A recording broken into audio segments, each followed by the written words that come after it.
गंगापुर एक ऐसा गांव था जो अपनी शांति के लिए मशहूर था। यहां के लोग साधारण खेती बाड़ी करके अपना गुजारा करते थे। गांव के बीचों बीच एक पुराना स्कूल था जिसमें 5वीं कक्षा तक पढ़ाई होती थी। इस स्कूल के हेडमास्टर थे श्रीकांत सर। श्रीकांत सर को पूरा गांव इज्जत की नजर से देखता था। वह न सिर्फ बच्चों को पढ़ाते थे बल्कि गांव के हर फैसले में उनकी अहम राय होती थी। कोई झगड़ा हो, कोई समस्या हो, सब कहते चलो श्रीकांत सर के पास चलते हैं, वही सही रास्ता बताएंगे।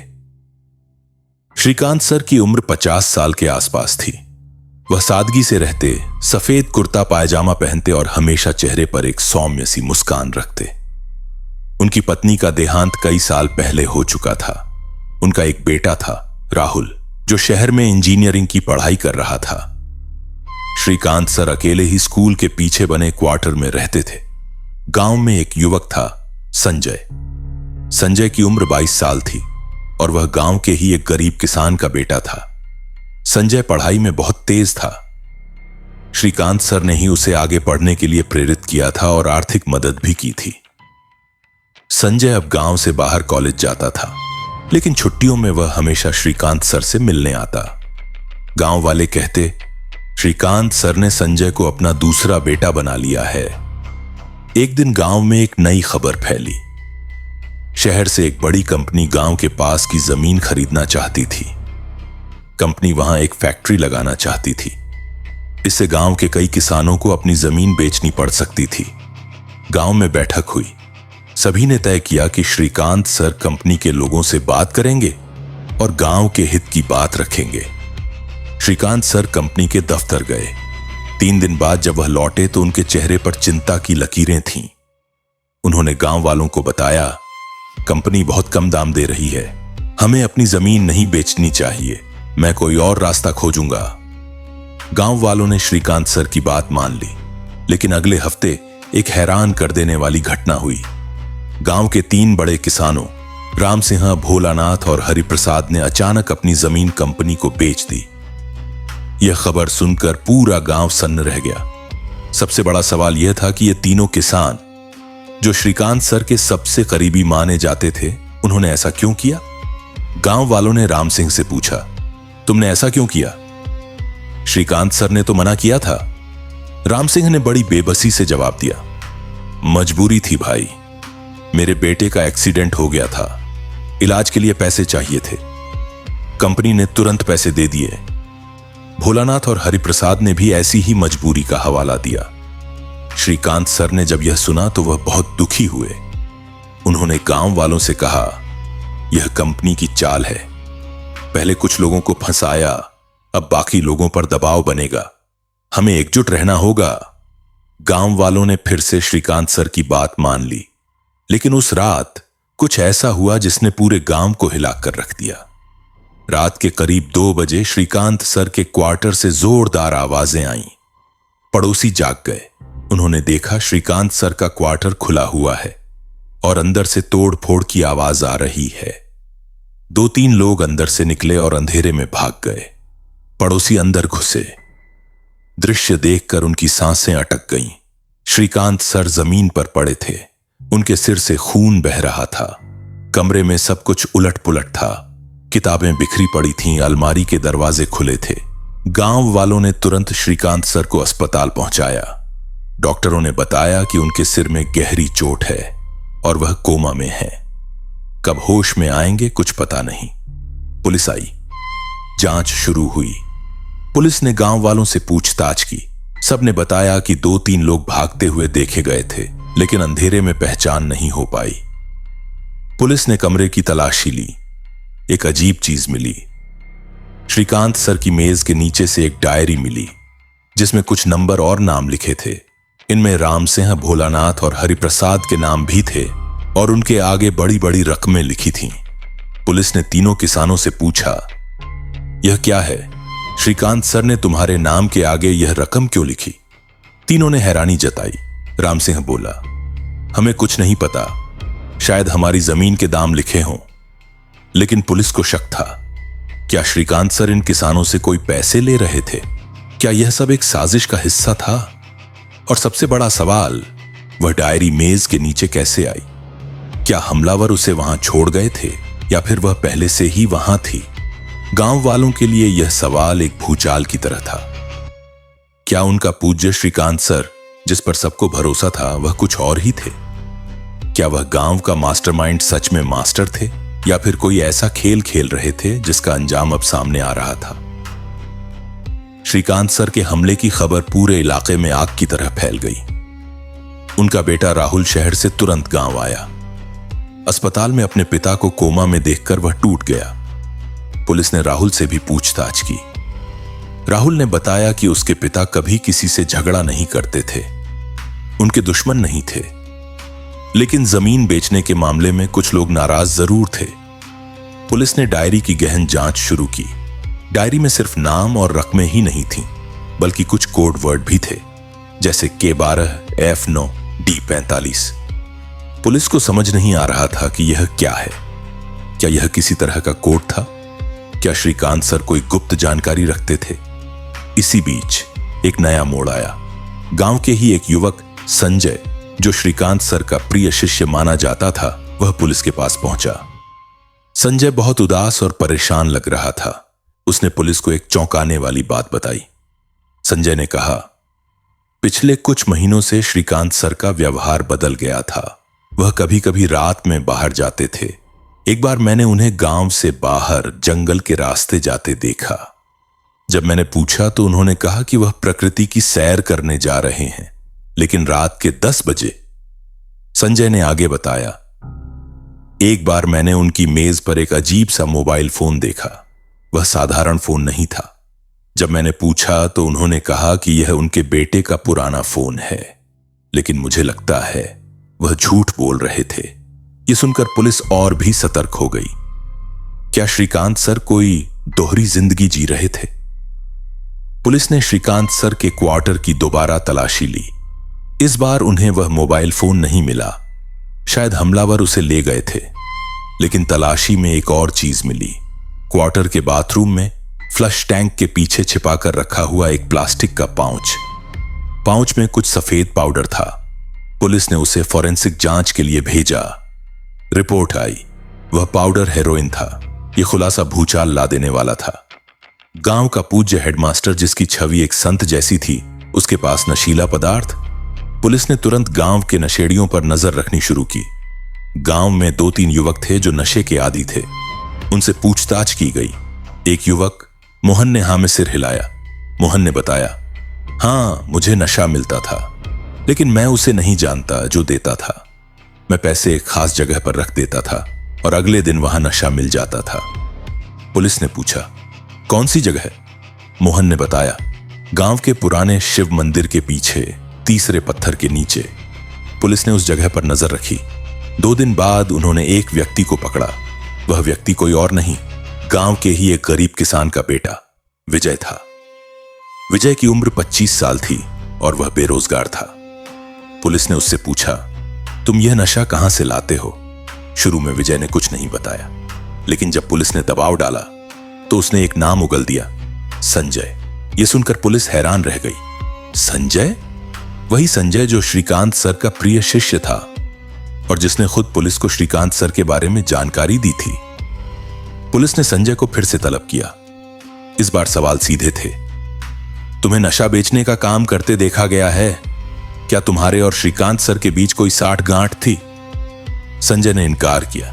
वह बोला, मैं तो सिर्फ पढ़ाई करता हूं, मुझे नशे से कोई लेना देना नहीं।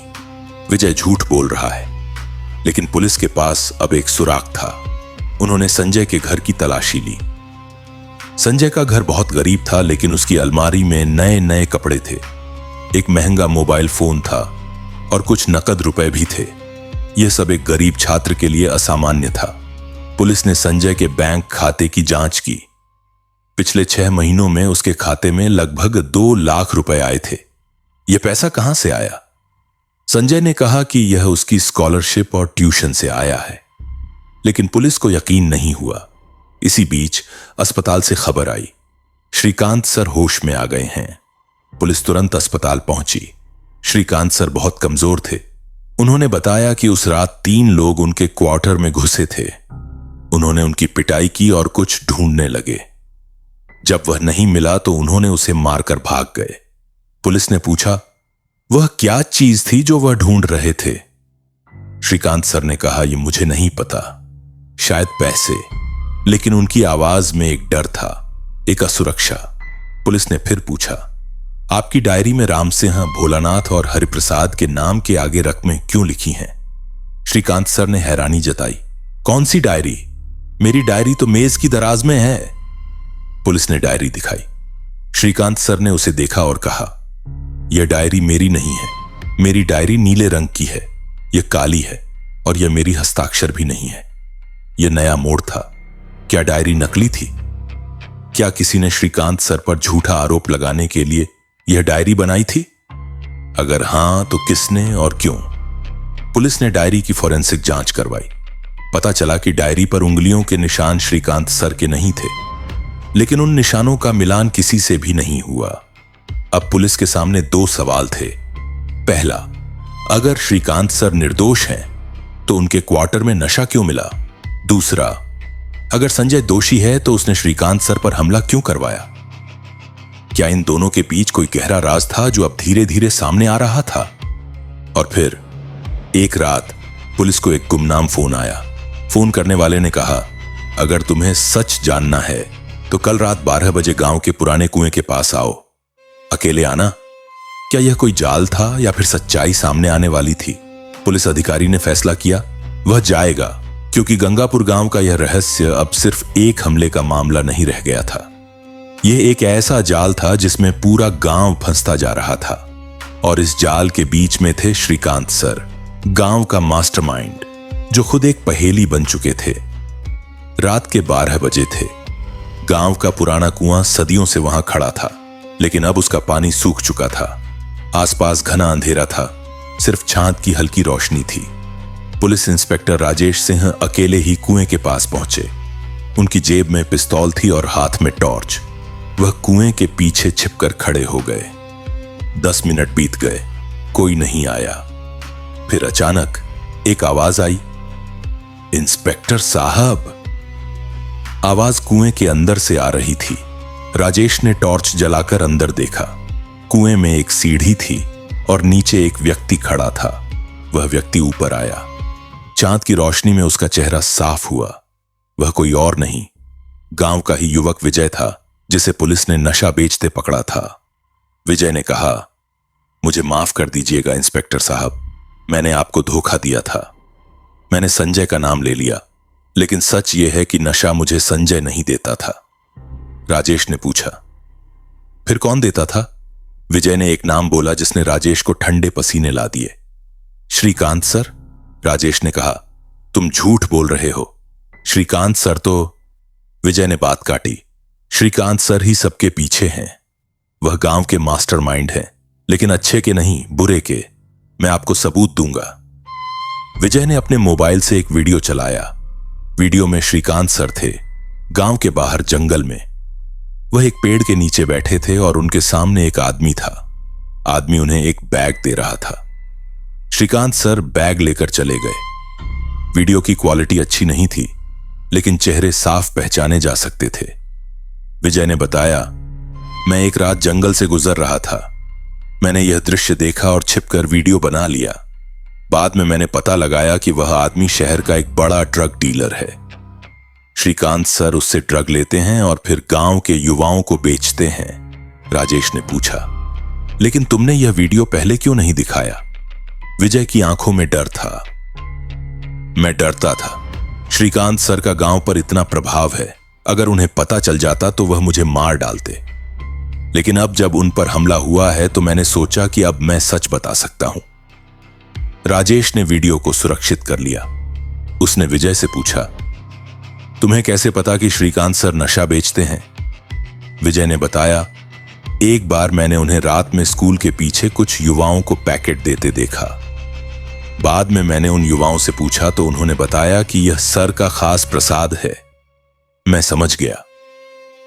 यह नई जानकारी ने पूरे मामले को पलट दिया। क्या श्रीकांत सर सच में एक ड्रग माफिया थे? क्या उनकी संत जैसी छवि सिर्फ एक मुखौटा थी? राजेश ने तुरंत अपने साथियों को बुलाया और श्रीकांत सर के क्वार्टर की तीसरी बार तलाशी ली। इस बार उन्होंने जमीन की जांच की। कमरे के फर्श में एक तख्ता डीला था। उसे हटाया गया तो नीचे एक छोटा सा तहखाना मिला।